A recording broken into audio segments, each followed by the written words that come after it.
O livro de Deuteronômio é o quinto livro da Bíblia e o último livro da Torá. Depois do êxodo do Egito, Israel ficou no Monte Sinai por 1 ano, fazendo uma aliança com seu Deus. E então eles tiveram uma viagem desastrosa através do deserto, e a geração do êxodo se desqualificou para entrar na terra que foi prometida a Abraão. E assim, Deuteronômio começa com Moisés na frente dessa nova geração explicando a Torá.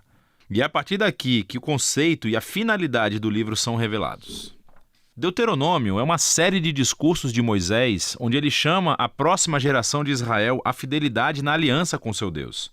No centro do livro está uma coleção de leis, que são os termos da aliança entre Deus e Israel.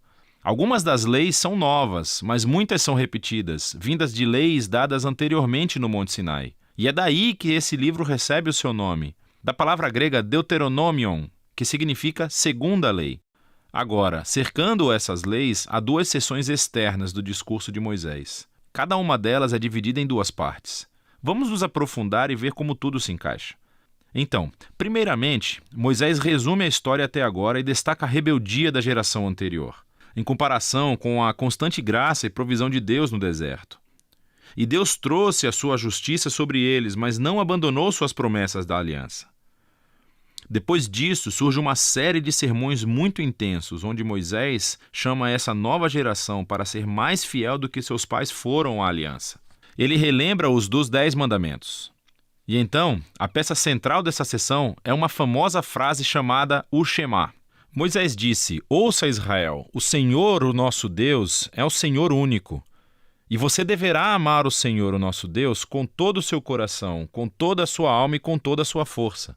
Isso se tornou uma oração diária muito importante no judaísmo e reúne todos os temas do livro. Portanto, a palavra ouça, ou Shema em hebraico, significa muito mais do que apenas ouvir. Seu significado inclui responder aquilo que você ouve. Em português nós diríamos, obedeça. E a palavra amor em hebraico também significa muito mais que apenas uma emoção ou sentimento. É uma decisão de devoção sincera a Deus, que envolve a sua vontade e as suas emoções, sua mente e o seu coração. Para Israel, a sua obediência e devoção a Deus serviria a um propósito muito maior. A obediência às leis fará de Israel um povo único entre as nações, assim como Deus disse no Monte Sinai.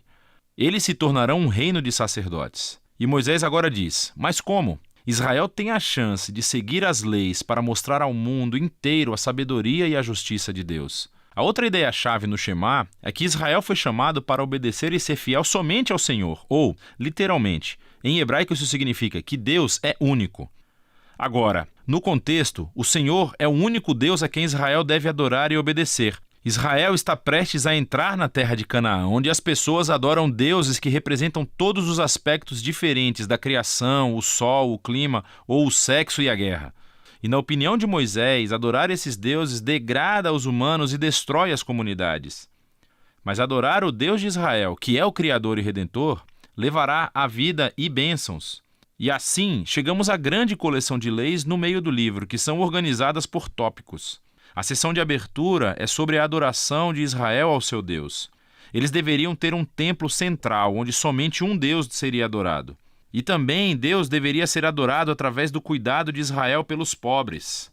Assim, por exemplo, todos os israelitas deveriam dar 1/10 da sua renda anual para o templo, mas outro 10º deveria ser reservado a cada 3 anos e dado aos pobres. E esses eram os tipos de leis que colocavam Israel na linha de frente da justiça em comparação com seus vizinhos antigos.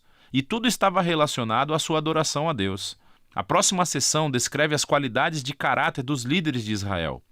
Assim, os presbíteros, os sacerdotes, os reis, todos foram colocados sob a autoridade das leis da aliança. E Deus disse que reforçaria essa autoridade, enviando profetas para supervisionar os líderes. Assim, em contraste com os vizinhos de Israel, onde os reis eram considerados divinos e a própria lei da nação, os líderes de Israel estavam subordinados à lei e aos profetas. Depois disso, há uma grande parte das leis sobre a vida pública de Israel.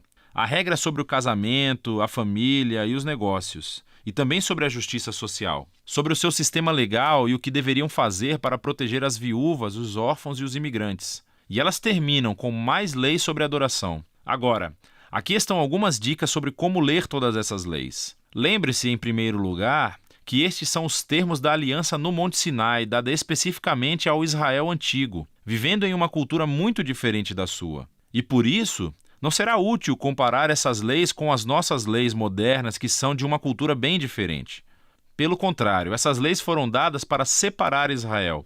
Por isso, precisamos comparar essas leis com as leis dos vizinhos de Israel, como a Assíria ou a Babilônia. E quando você faz isso, de repente, as leis que pareciam duras ou estranhas se tornam muito mais claras. Você vê que Deus está empurrando Israel para um nível de justiça mais elevado do que antes.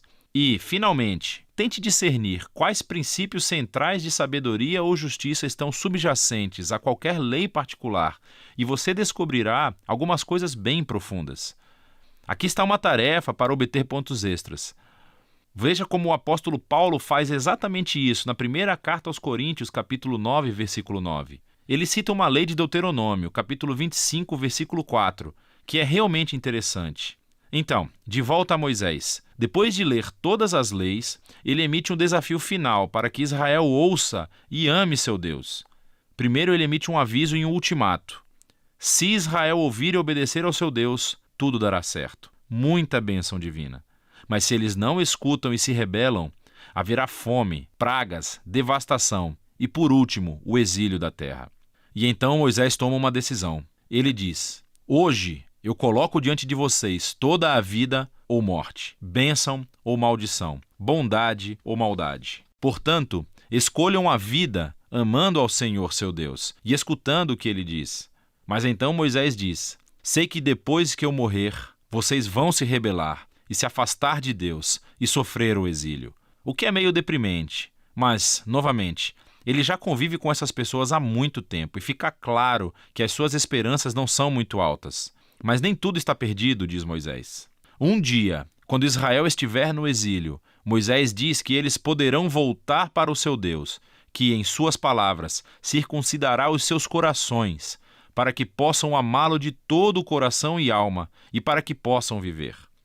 Essa é uma metáfora vívida, que diz que algo está fundamentalmente errado com o coração de Israel. É teimoso e duro, e é a mesma coisa que está errada com o coração de toda a humanidade. E isso vem desde a rebelião no jardim. Os humanos ganharam autonomia de Deus. Eles queriam definir o bem e o mal por si mesmos, e como resultado eles arruinaram o mundo bom de Deus.